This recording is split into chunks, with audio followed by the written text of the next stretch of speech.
Okay, welcome everyone. Thank you for joining us.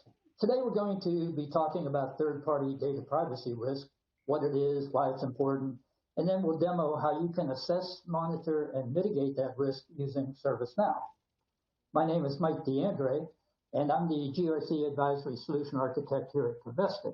I specialize in helping our customers understand how they can leverage their investment in ServiceNow to comply with various privacy laws and regulations.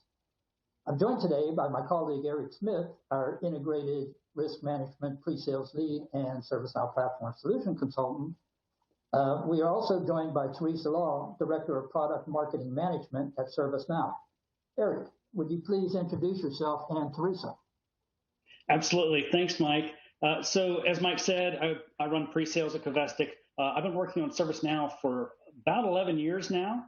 Most of that time as a solution architect and a business process consultant, and most of that time helping my clients with governance, risk, and compliance. It's been an exciting time, watching the GRC capabilities of ServiceNow grow. Initially, it was some good tasking and some good risk definition, and now they're in a really good spot on Gartner and Forrester's reports. And the capability set is amazing. And I'm happy that you guys were able to join us today and as we walk through some of it. Teresa, if you would give us a little bit more of an introduction for yourself.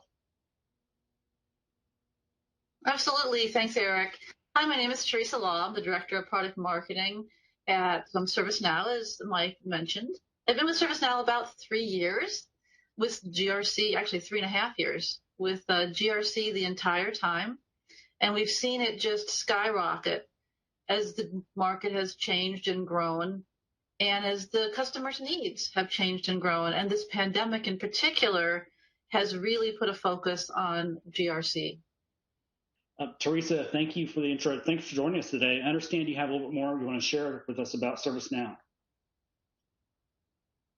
Absolutely. I want to talk about my most favorite topic, ServiceNow risk and compliance. We're really proud at the growth and the recognition that ServiceNow GRC, or Integrated Risk Management, has seen in the market. We've been the focus of multiple leading analyst reports across Forrester and Gartner, and actually many analyst reports worldwide. Risk and compliance is not one thing. As you can see, we've actually taken leadership positions in the vendor risk management magic quadrant, in the IT risk magic quadrant, and magic quadrant. And as I mentioned, integrated risk management, or GRC, is not just one domain. ServiceNow's integrated portfolio of applications spans policy and compliance and risk, operational risk, soon to be privacy, audit, and of course, vendor risk management, which is what we're here to talk about. It's all built on a common platform. And I know Eric and Mike are going to be going into this a little bit more in detail, but I did want to point out the fact that all of these products work together and they share the common data model. And that's very important. As we see here, unique to ServiceNow, we're actually born in the front line. So our vendor risk management connects and contextualizes third-party risk with those first-line users, the business users, the executive users. And then through the vendor portal, we connect to that comprehensive risk capabilities that we have with third-party engagements, our risk exchange. That's all built on and connects to that common data. So we can share data across the enterprise. And then, as you saw earlier, that connects to the policies and the risks to be able to identify operational risk, business continuity challenges, policy violations. And all that's extremely important to be able to build resilience. And as we've seen in the case of this pandemic, building resilience is vitally important. So that's very important because resilience is extremely important, especially as we're seeing in this pandemic. And operational resilience is really about being able to continue to serve your customers in the face of disruption. So for vendors, that's being able to follow this 4-stage life cycle, using your assessments to be able to anticipate whether or not you need to find an alternate vendor, because you don't want that supply chain disruption. You want to be able to assess the fact that your vendors are not going to be able to provide you with your materials if you're in a situation where they're quarantined, for example.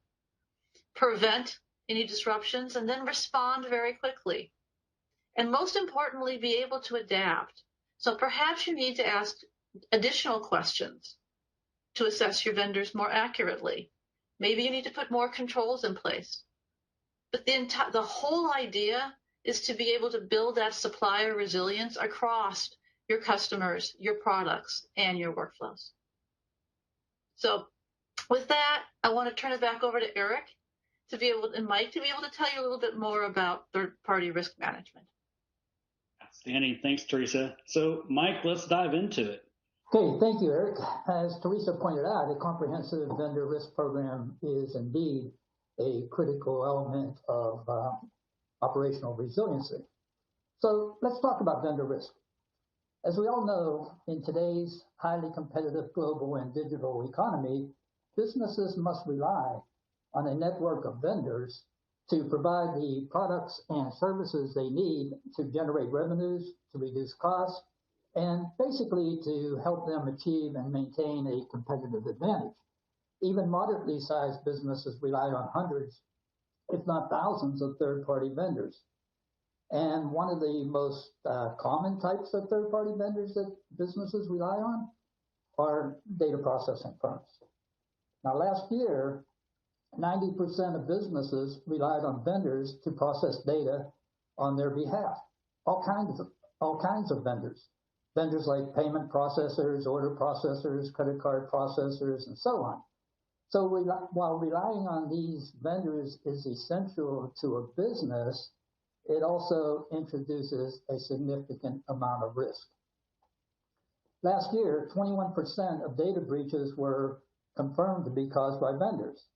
And the average cost of a data breach in general was $4.29 million. And this went up by nearly 10% whenever a vendor was involved. So businesses are well aware of this risk. 2/3 of them reported seeing a growing number of third-party incidents, and nearly half acknowledged that managing third-party risk is indeed a priority for them.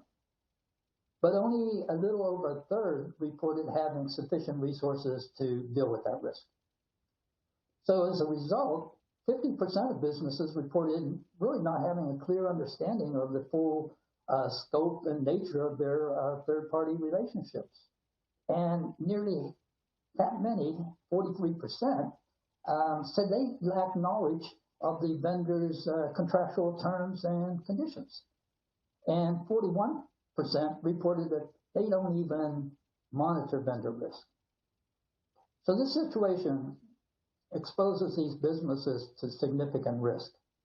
So this risk is greatly magnified when personal data is being processed. Now, personal data being any information relating to an identifiable individual. It's also called personal information, or PI, or personally identifiable information, PII, and by similar terms. And while different laws define it differently, it really includes things like age, marital status, social security numbers, bank account numbers, but it also includes things like purchasing preferences and even your internet browsing habits. This information has value, not only to your business, but also to hackers and other nefarious actors.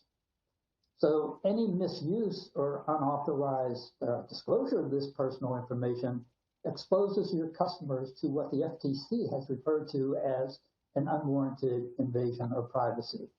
And this can result in things like identity theft, financial loss, reputational damage, and other harms to the individual. So to protect people from these types of harms, governments around the globe have enacted stringent data privacy laws that make businesses that collect and process personal data accountable for safeguarding that data, no matter who does the processing. This means your company can be held legally liable for your vendor's failure to adequately protect the data they process on your behalf. Now, several of these laws are listed here. You're probably familiar with the EU's General Data Protection Regulation. It really sets a standard for privacy worldwide.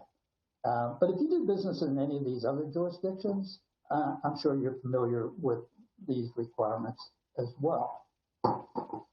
Here in the United States, things are a little different. There's really no comprehensive federal data privacy law.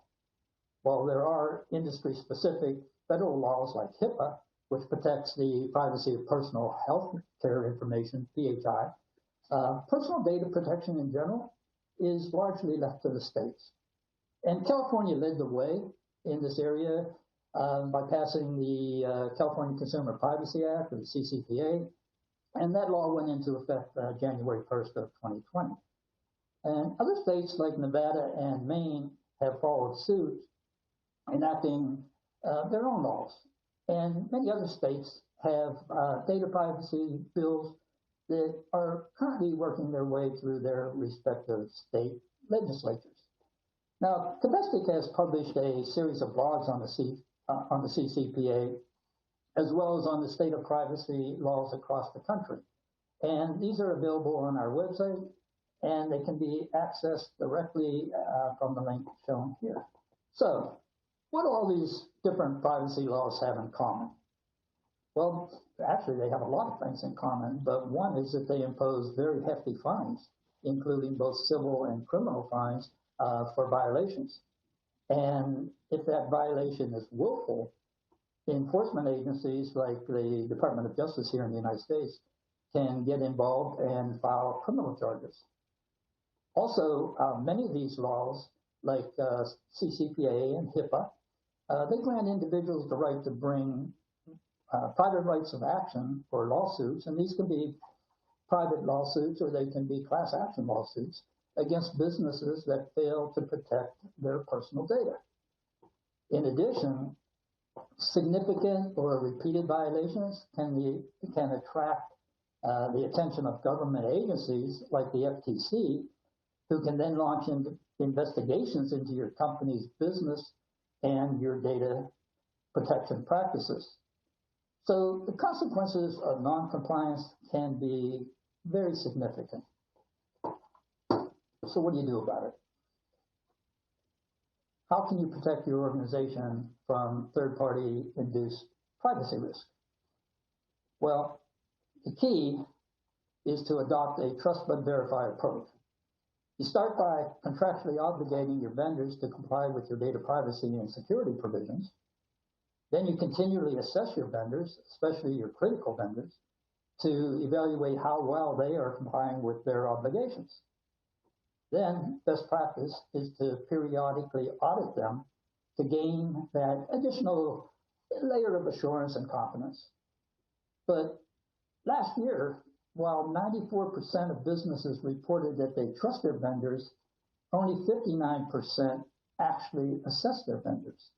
And fewer yet, only 25% audited their vendors.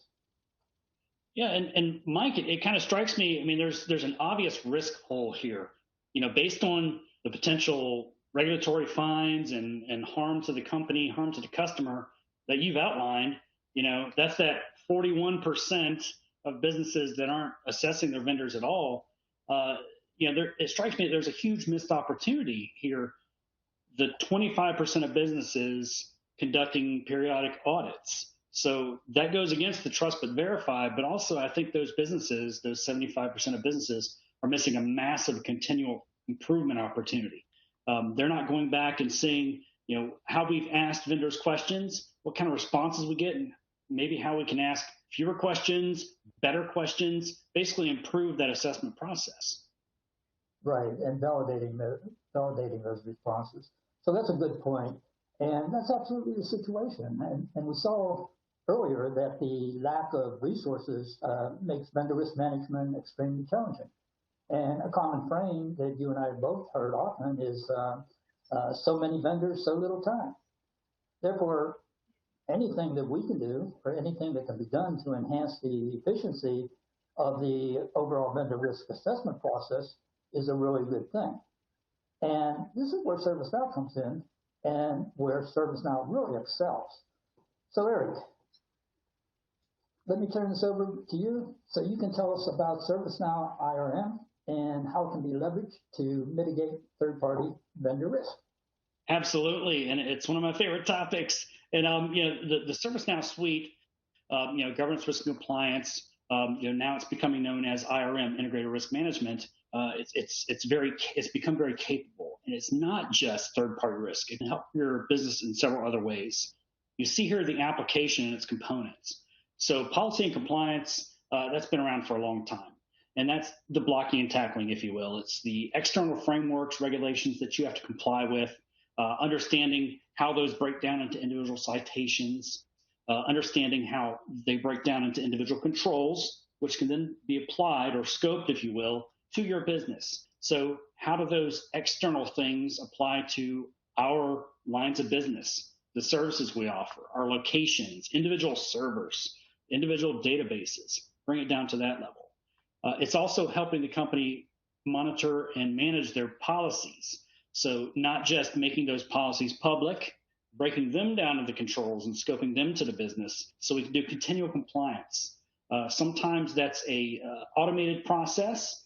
Sometimes it's really automated, and ServiceNow can help gather actual data points using indicators and make sure that those external frameworks are being complied with, that policies are in place. It can also help you, monitor and report and respond when things break down. Then, risk management. It started off kind of as just IT risk management, but really it's become more closely aligned with the business as well. And you're going to be able to relate all the risks to not just IT, but to the business, understand their likelihood of occurring, understand the cost, the potential cost if they do. Also, mitigate those risks. What do we do if a risk is here and now it's an issue and we have to deal with it? Well, ServiceNow can help with the tasking of that, the assignment. And it can also relate to the security operations capabilities in ServiceNow and understand if there's vulnerabilities that we're exposed to as a business, if there's threats that could come into being, what are the risks to the business and how much could they cost us? And it really helps you make good business decisions. As one of my clients said to me, I'm not going to spend $2 million to mitigate a risk that might cost us $100,000 if it comes into being. Well, that business couldn't make those decisions without some really good application support from an application like ServiceNow. Audit. I love the way audit has grown, and it's not just managing your audits. In ServiceNow, they're called engagements. What I like about it is there's an accelerator built in. If you've run audits in the past and they have their specific task steps and the specific types of evidence they need to gather, well, you can leverage those again for the next audit. And speaking of evidence, ServiceNow makes it really easy to gather evidence, not just from the business, hey, give me this spreadsheet, give me this data, but also using automated collection of evidence and gathering it in one place for an audit. And that kind of, that strikes at one of the things that I really love about ServiceNow is just one big happy relational database that plays nicely with others. So if you're using other applications in ServiceNow, IT service management, IT operations management, customer service management, or if there's a platform outside of ServiceNow that you're using that's already entrenched and adopted, ServiceNow can leverage that data, help you, get about your day a little quicker when it comes to IRM. And then that brings us to vendor risk. I'm not going to belabor this one too much because we're going to see it in the demo, but it's kind of one of the new kids on the block, if you will, ServiceNow GRC wise, that helps you get ahead of the third-party risk that vendors are bringing to your company. And Eric, the nice thing about this, you got it right there very, very well, is, you can take those vendors and the information for those vendors, and you can use that policy and compliance application and create controls. So you can see non-compliance within the platform. You can see risks for vendors within the platform. So you can build that holistic view of risk across your entire extended enterprise, which includes your vendors. It all works together beautifully. Absolutely. Thank you.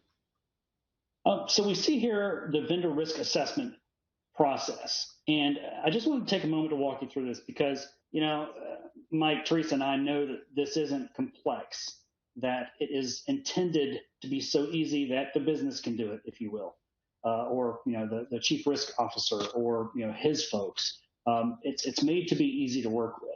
But if you're seeing something for the first time, you can kind of imagine complexity where it doesn't really exist.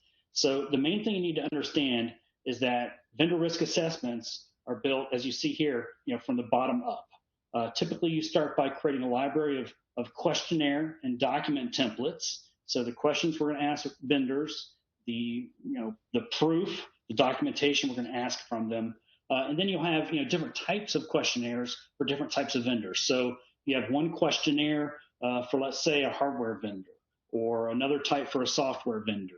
Or yet another for a data processing vendor, which, as Mike clarified, can be very important.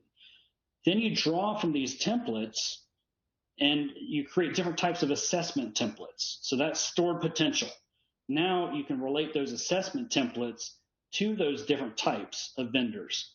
And it's not just, are they hardware, software, data, et cetera. In our example, it's, are they a strategic partner? Is this somebody that's a critical part of the business? Or is it just a just-in-time product vendor? Is it somebody we're just working with once? You can associate those assessment templates with these different types of vendors. Now, once you've created this library, if you want to assess a particular vendor, then you just grab one of those templates and assign it to that vendor. We find that the best time to do some of this is when you're onboarding a vendor. Make sure up front you're understanding the types of risks that they're exposing you to and the type of rigor they have on their side. But also, you can do it as needed. You can have it automatically triggered by a triggering event, or you can do it periodically, let's say monthly, quarterly, annually. Now, once that assessment template is assigned to a vendor, now you have a live vendor risk assessment. And we're going to be working through a couple for imaginary vendor called Data Now in the demo itself. Now, another workflow I wanted to show you, and this one I'm not going to walk through at all. It's really just to make a point that once you submit that assessment to the vendor, or there's an issue and you have them working with you on it, or you task the vendor, everything they do happens in a vendor portal that you're going to see that's very intuitive, simple, and that's where all that back and forth happens. So, the assessor can flag an assessment that comes in for follow-up. The vendor interacts with it in their portal.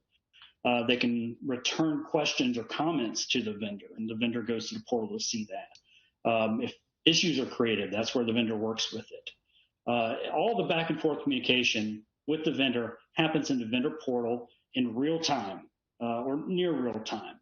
And that completely untethers your team from depending on phone calls and email and ad hoc tasking.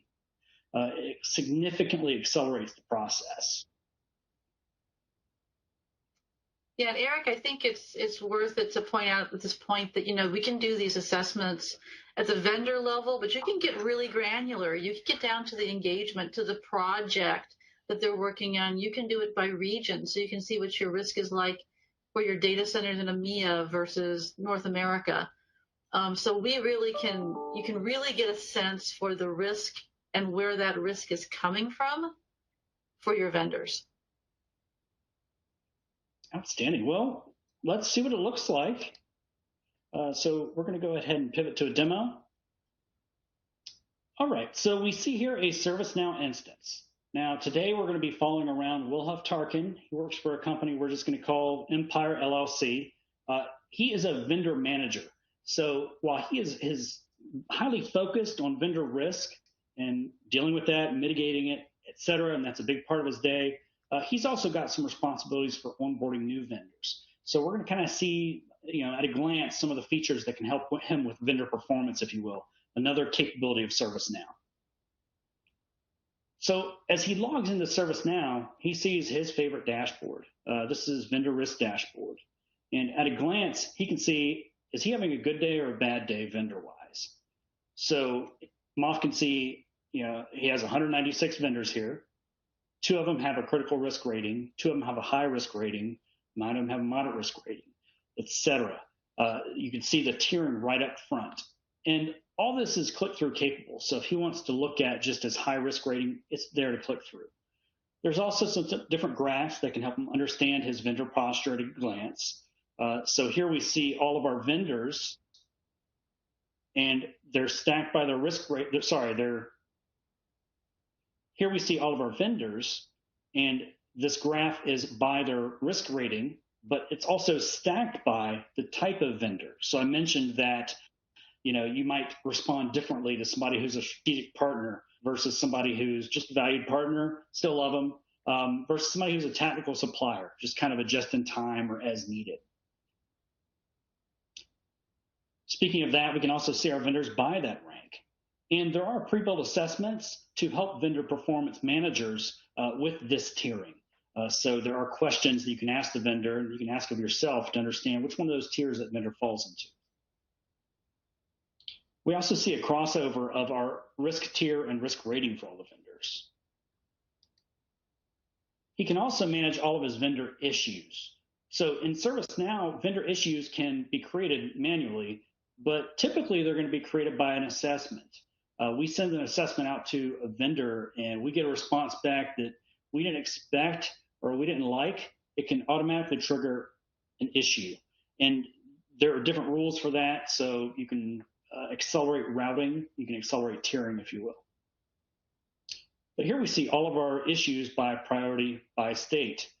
So at a glance, we can see that there's the vendors of moderate risk.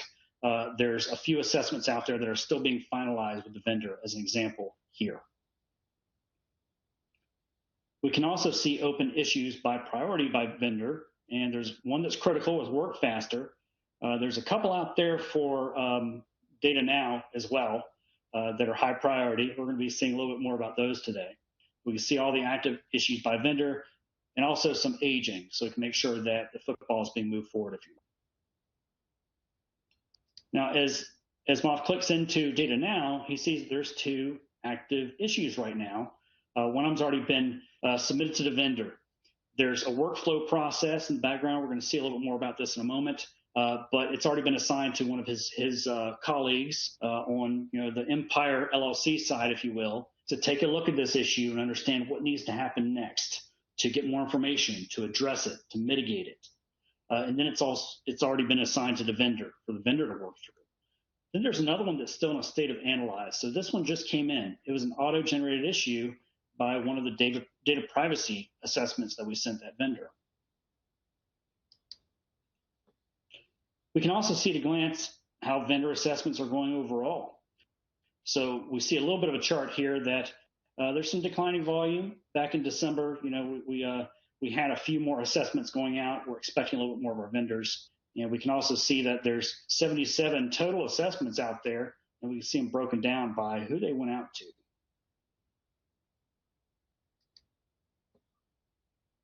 And then this tab is kind of where the vendor risk management and vendor performance management cross over a bit.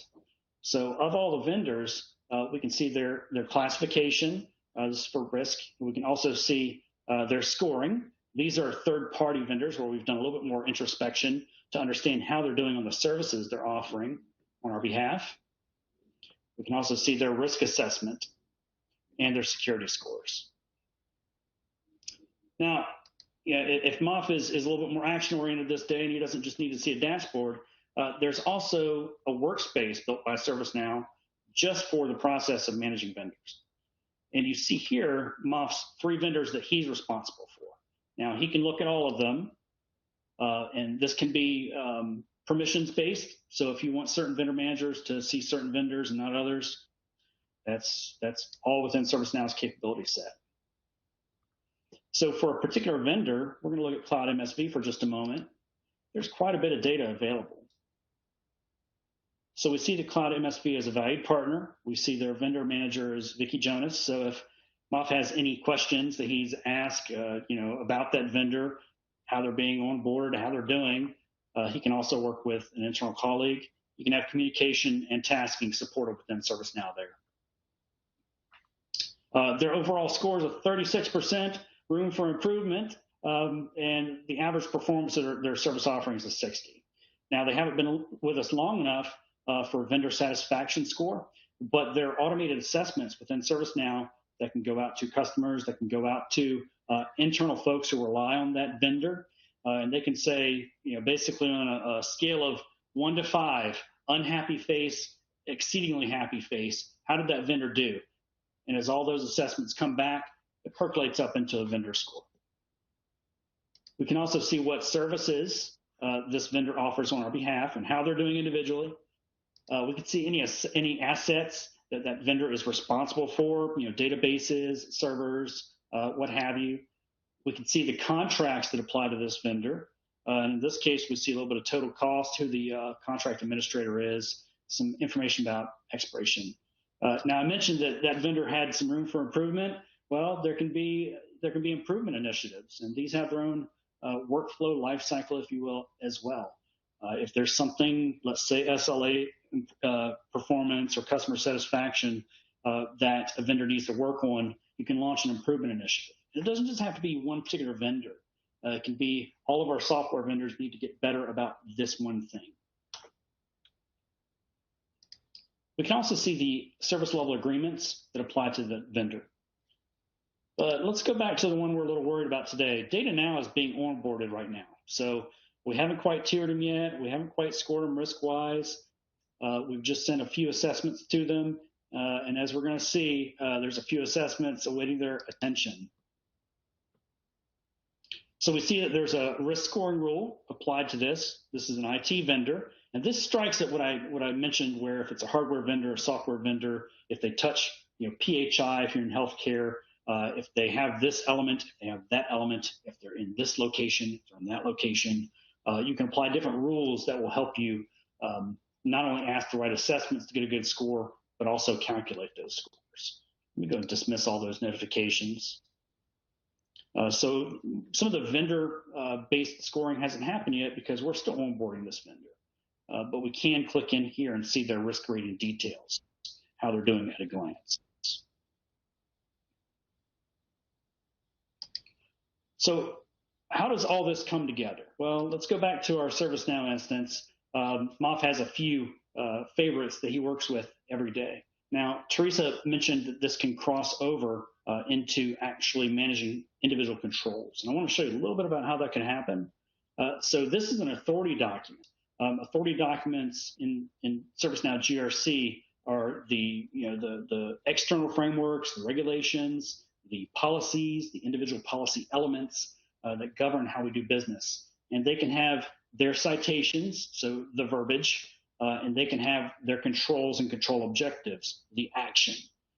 And these things have a life of their own.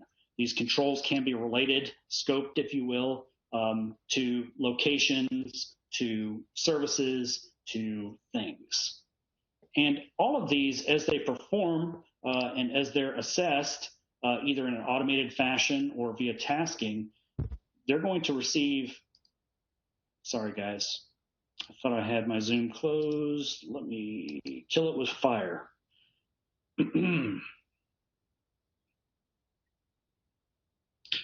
So as these authority documents are related to control objectives and controls, these things are going to have a life of their own. So as noncompliance is noted, as noncompliance is reported, as compliance, et cetera, all of that is going to be noted in a compliance score percentage. Again, kind of a good day or a bad day for that control, that one element of an external framework or a policy relating to something about your business. And we see over here some compliance score percentages, and all that's going to roll up into an overall compliance score percentage just for that authority document. And in this case, this applies to the vendors. So this is going to drive some of our behavior in the background with assessments and how they get scored.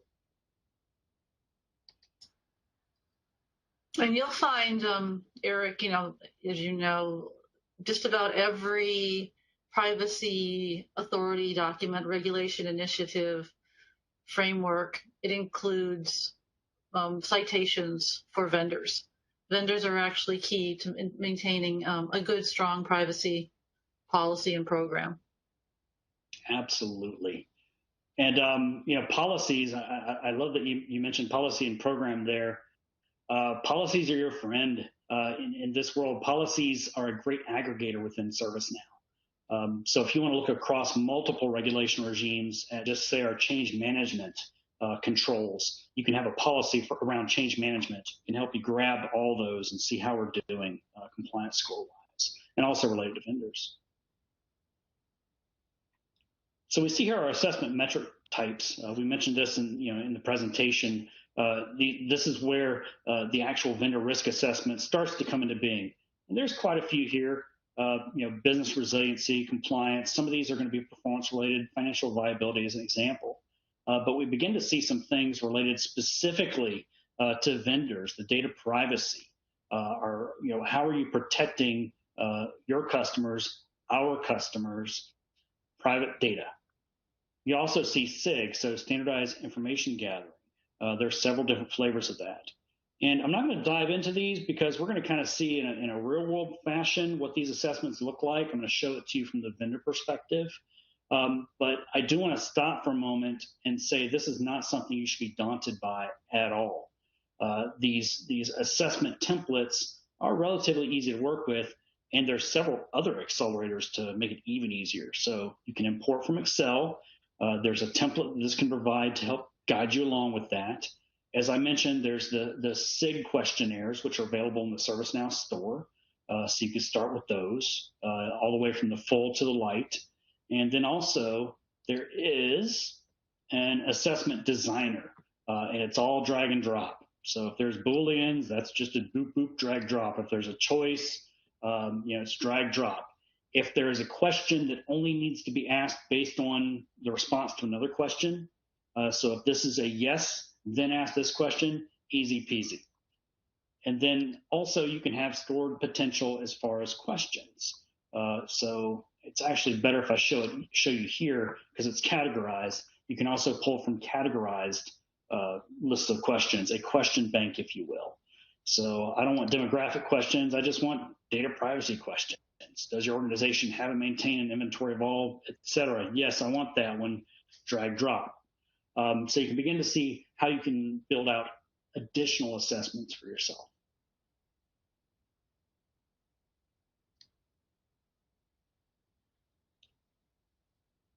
So let's get back on track with the issues that might have been coming in. You see here a list of vendor risk issues. Now, there's you can read the titles and understand what these issues what does prompt them. Missing background checks. They have an insufficient session timeout period set.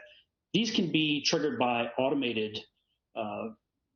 These can be triggered by automated indicators within ServiceNow. So if you note that this data point isn't what you expected, then trigger an issue. As far as vendors, typically what's going to happen is that they responded in the assessment in a way you didn't expect. So let's just look at the issues particular to data now. So we see that there's 2 issues that are currently active, and they were both auto-generated. How easy was that? So in this case, there was a question that was a no when it should have been a yes, if you will. And it was automatically generated and assigned to that vendor's manager for triage. As we go into that issue, we can begin to see that life cycle. So it starts off life in the analyzed state as Adam worked through it and said, okay, this needs to go back to the vendor for some addressing. Here's the priority. Then it can be submitted to vendor via click, just one click. The vendor works with it on the vendor portal. They do what they're asked, and then they submit it. All that back and forth happens in the vendor portal. Now, in this case, just having an issue out there probably wasn't going to be enough. So in this case, we generated a task. Now, for this, it was gather all the details of this recent data breach that you just notified us about in this assessment. And we've even added the steps. Make sure the breach is contained, assess what happened there, how bad was it, make sure that you notify the customers, et cetera, step by step. Now, this one was created manually, but I do want to point out that these can be automated. If there are tasks that need to happen for a particular type of failure, you can have that automatically happen. If you want to templatize, if the steps in order, are always the same, well, you can have that. The world is kind of your oyster here. As the vendor works with this particular task on this issue, it has its own life cycle as well. So what do we know about data now at a glance? Well, on the vendor record, we're going to see quite a bit of data. So I'm not going to spend a lot of time on the up top part. We know they're in IT services. We know we're still onboarding them. We can see some financial information, et cetera, where they're located and all that. But the really interesting stuff is down here in the related lists. So this happens to be the vendor manager view. I'm going to show you the risk manager view in just a moment.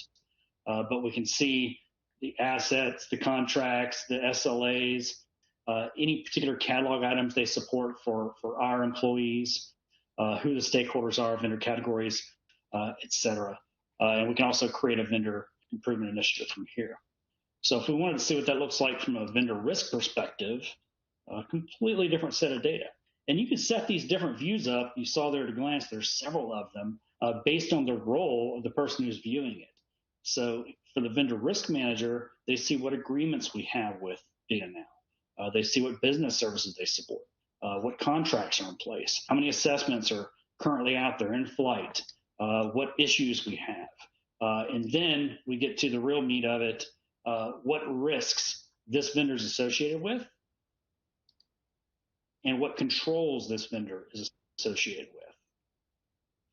So this begins to help you make sure that vendors are compliant, not just with what you're asking them to do, but the frameworks and regulations that you have to comply with, the policies that you've established. And you can see at a glance, are we having a good day or a bad day there?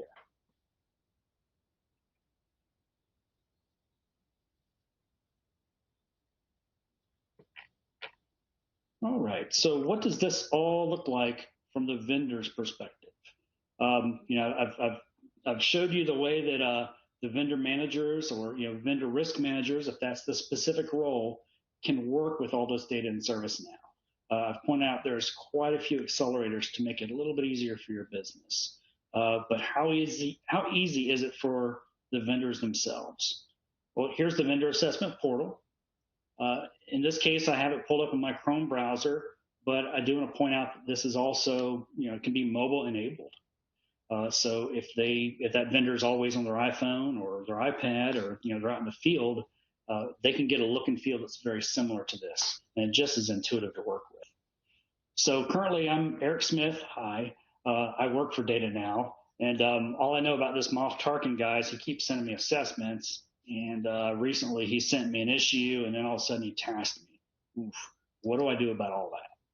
Well, as I click into my company record, I'm going to begin to have quite a few options. We'll see that there's 2 assessments out there. One of them we already completed. We already kicked it back to Empire LLC, but man, they just sent us this new one. So let's see what that one's all about. Oh, okay. Well, there's different questions they're going to ask me, and then there's they're going to want to see elements of my SOC 1 report. Ooh, I don't think I'm the right guy for that. I think that I should go ahead and say that that's Mike DeAndre. So you can see that, at a click on the vendor side, they can use ServiceNow to help with their tasking so that they can get it to the right individual. They can triage on their side so they can get you the information you need on your vendors back as rapidly as possible.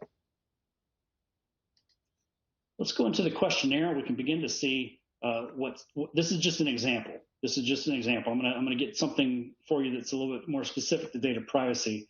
But this sample shows you what some of the questions can look like. So you can have Booleans, you can have click boxes. You saw that this is a dependent question, so I clicked yes. So you can have ones that pop up additionally based on a previous response.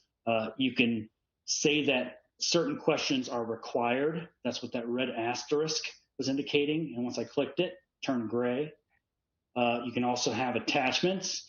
They can click on the paperclip, easy peasy, drop the evidence that you need, and they can also drag and drop onto this form.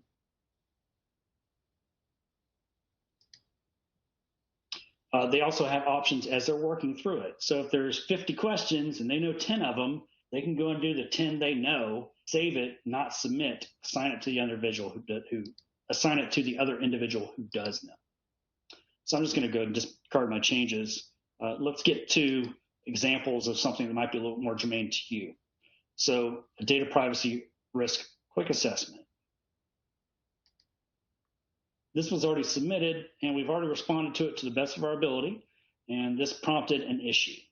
So we have a few view options. In that example where I'm going to answer 10 and one of my colleagues is going to answer the next 40, we can just show unanswered questions. Let's just see what work is left to be done.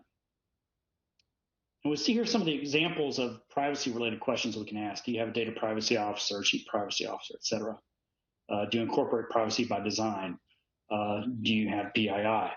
This one, has your organization suffered a breach within the past 2 years? Yes, we have. Wow, we would like to know more about that. So on questions like this, you can ask those additional questions right off the bat. But on something this weighty, a data breach, you can have ServiceNow automatically create an issue, which is what happened in this case, noted right here. That's an issue.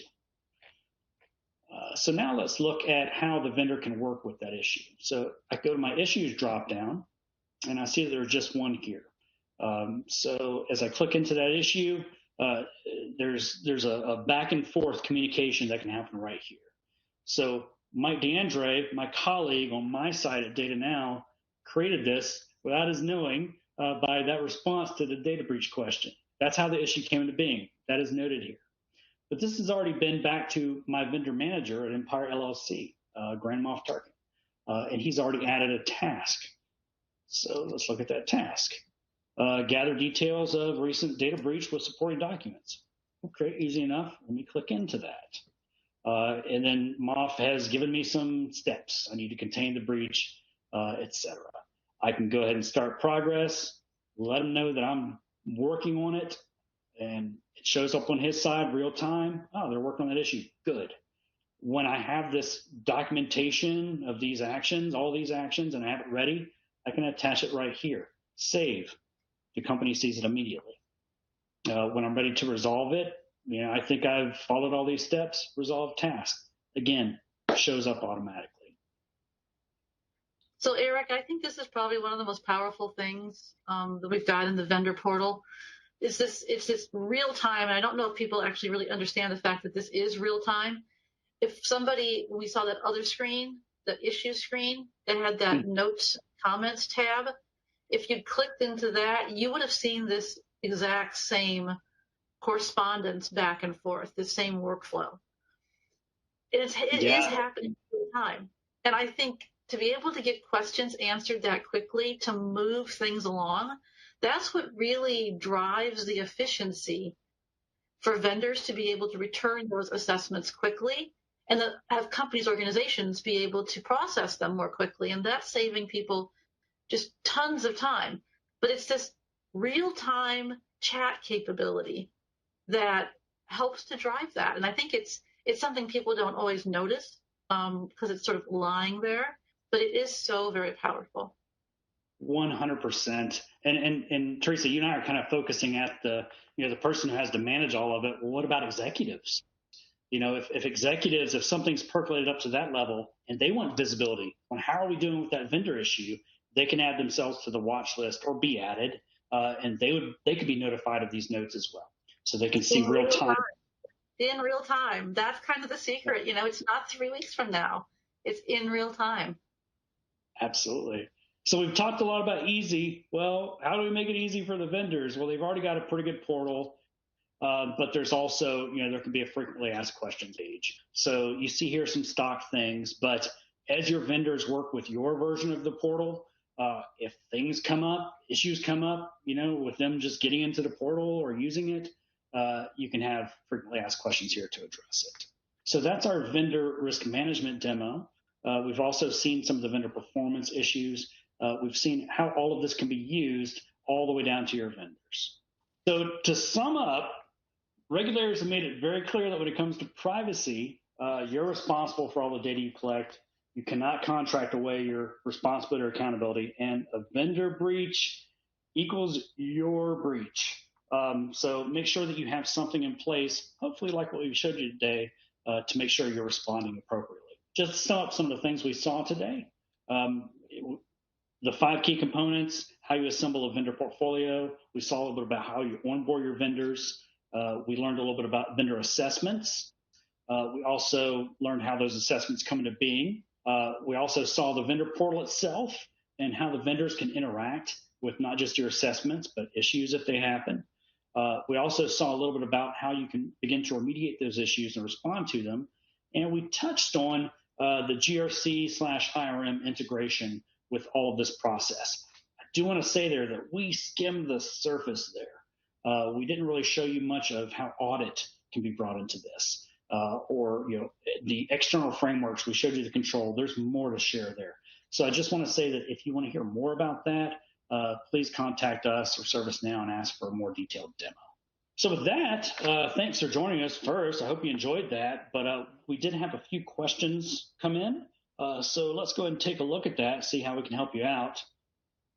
All right, I think this one might be for Mike. Maybe Teresa, if you have something to add here. The question was, we often contract with the same vendor to provide different products or services. Can we assess the risk for each product rather than assessing the overall vendor risk? Yes, hey, that's a really good question. Yes, and that's exactly how it works. As Teresa mentioned earlier in the demo, in ServiceNow, the different products or services are referred to as vendor engagements. For example, take Microsoft AWS would be a different engagement than, say, Microsoft Office 360. And so ServiceNow allows you to assess the risk for each of those engagements separately, and optionally you can roll those up into an overall assessment risk score for the vendor, in this case Microsoft. So yes, that's exactly how it works. Yeah, and it actually goes a little further than that even. I mean, because Mike is exactly right. It assesses the engagements, but you can have a hierarchy. So you might have child vendors that are, or subsidiaries below your vendors. You can actually get that risk score for each level of the hierarchy. And then, as Mike said, each engagement, whether it's a project or a service or a location, and that rolls all the way up to the top. So, we were talking about earlier, you can really get as granular as you want and pinpoint that risk to security risk or privacy risk or financial risk or, whatever you're seeing out there. So you can really, really get a feel for where that risk is coming from with your vendors. Outstanding. We have another question. Let's see. We might start with Mike on this one. Let's see where it goes. Question is, you mentioned that you can relate questions in the questionnaire to your internal controls. If a vendor answers a question wrong, what happens with the corresponding control status? Yeah, that's another really good question. And let me think about that a second. Okay, so here's how it works. When the question is answered wrong, the associated control flips from compliant to non-compliant, and a vendor risk issue is generated. Now, once you have that issue, you can handle it in various ways. For example, you can simply accept the risk. But regardless of how you handle it, that control status stays at, well, let me put it this way. That control status doesn't change until the vendor is reassessed and that control is found to be compliant.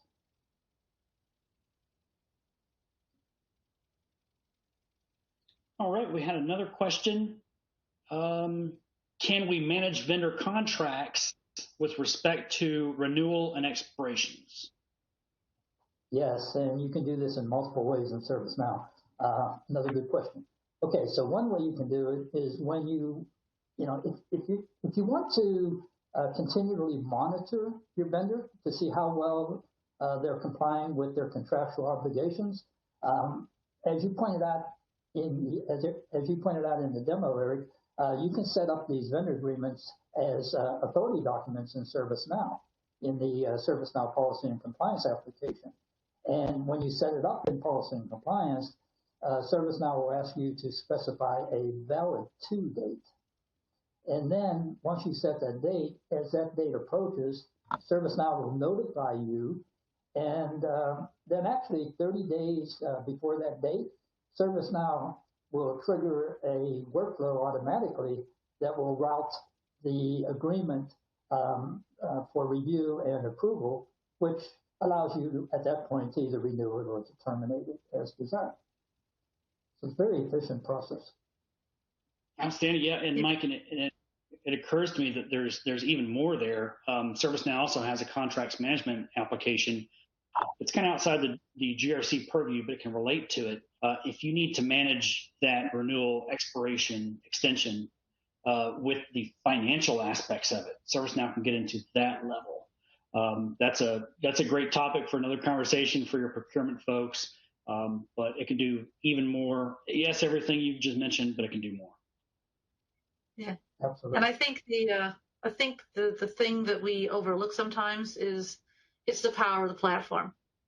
You know, all of these applications are residing on a single platform, so we're able to easily share this data about the dates that you're first talking to that vendor, or the dates that they're up for renewal, or the information you're getting back from that contracts application.